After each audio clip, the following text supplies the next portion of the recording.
Part 3 నమ్మకాన్ని చీల్చిన నీడలు. విరహం, నిజం మరియు నూతన మలుపు. ఆ రాత్రి నిహారిక ఆశ్రయ్ కాల్ లిఫ్ట్ చేయకుండా ఫోన్ సైలెంట్ మీద పెట్టేసి పడుకొని తలుపుల జాలీలో చిక్కుకుంది. ఆశ్రయ్ మళ్ళీ కాల్ చేస్తూనే ఉన్నాడు. చివరికి మెసేజ్ వేశాడు. ఓ అమ్మాయి, నా వల్ల నవ్వుతుంటే అది నీ ప్రేమ వల్లే. నిహారిక, నన్ను ప్రశ్నించే ముందు ఒకసారి నిన్ను చూసుకో అని అన్నాడు. అతని మాటలలో నిశ్శబ్దం, నమ్మకం నిండి ఉంది. కానీ నిహారిక గుండెలోకి మాత్రం అసహనం ప్రవేశించింది. విరహం మొదలైన దశలో ఆ రోజు నుంచి నిహారిక ఫోన్ ఎత్తడం మానేసింది. మెడికల్ కళాశాలలోనూ క్లాసులు, ఇంటర్న్షిప్ పనులు అంతా బిజీగా ఉన్న ఆమె గుండె మాత్రం ఖాళీగా ఉంది. ఆశ్రయ్ ఫోన్ చేసి అలానే ఉండిపోయాడు.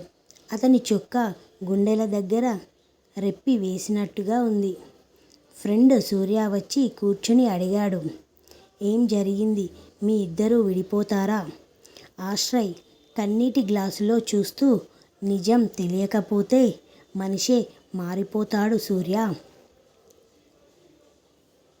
వాస్తవం బయటపడిన మలుపు.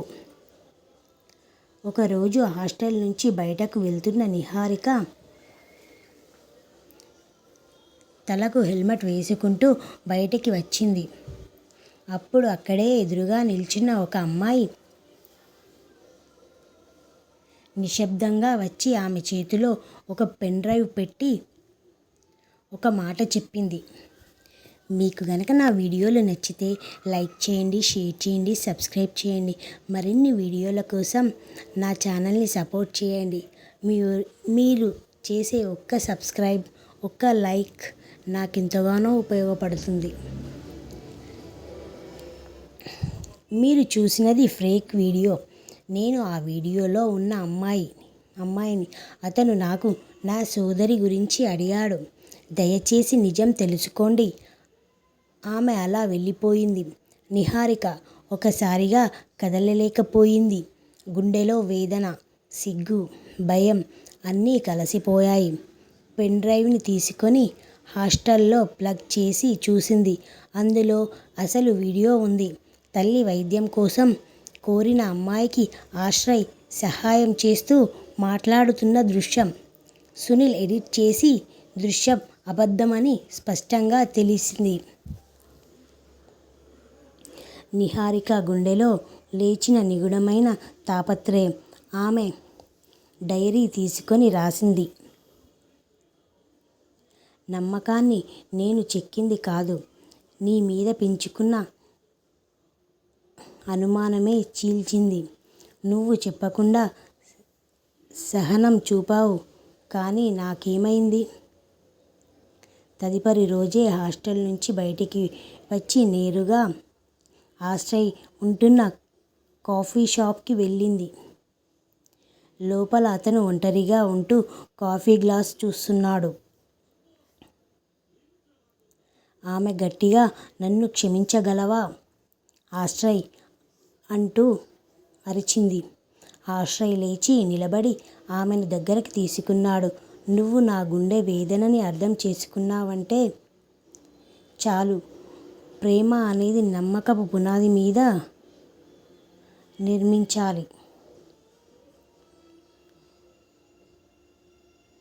ఒక కొత్త దశ, కలల పెళ్ళి. ఆశ్రయ్, నిహారికల పెళ్ళి చూద్దాం. ఆమె చదువు పూర్తయిన తర్వాతే పెళ్ళి చేయాలని నిర్ణయం తీసుకుంటారు. ఇంట్లో పెద్దలతో మాట్లాడతారు. మొదట తేడాలు వచ్చినా చివరికి ఒప్పుకుంటారు. రెండు కుటుంబాల మధ్య అంగీకారం ఏర్పడుతుంది. అలాగే నిహారిక, ఆశ్రయ్లు పెళ్లి చేసుకోవడానికి ఎంతగానో ఆసక్తి చూపిస్తారు. ఇక పెళ్లి రోజు ఆశ్రయ్ తన వేదిక మీద ముచ్చటగా, నీవు నన్ను పూర్తిగా విడిచిపెట్టి మళ్ళీ నన్నే ఎన్నుకున్నావు. అది ప్రేమ కాదు, మరెందుకు? నిహారిక నవ్వుతూ, నువ్వు చూపించిన మౌనంలో నేను నాకు సమాధానాలు కనుగొన్నాను అని నవ్వుతూ సమాధానం ఇస్తుంది నిహారిక. ఇక పార్ట్ 3 ముగింపు దశలో వాళ్ళ ప్రేమ ఒక కష్టకాలాన్ని దాటింది. విరహం, అనుమానం, నమ్మకాన్ని చీల్చిన సంఘటనలు ఇవన్నీ ప్రేమను మేల్కొల్పే తరుణాలు. ఇది ఒక కథ కాదు, కథ ముగింపు కాదు, ఇది జీవితం ప్రారంభం. నిహారిక మరియు ఆశ్రయ్ల జీవితం ఇక్కడి నుండి ప్రారంభమవుతుంది. ఇక ఏం జరిగిందో పార్ట్ 3లో మనం తెలుసుకుందాం. మీకు గనక ఈ కథ నచ్చితే లైక్ చేయండి, షేర్ చేయండి, సబ్స్క్రైబ్ చేయండి, నన్ను సపోర్ట్ చేయండి.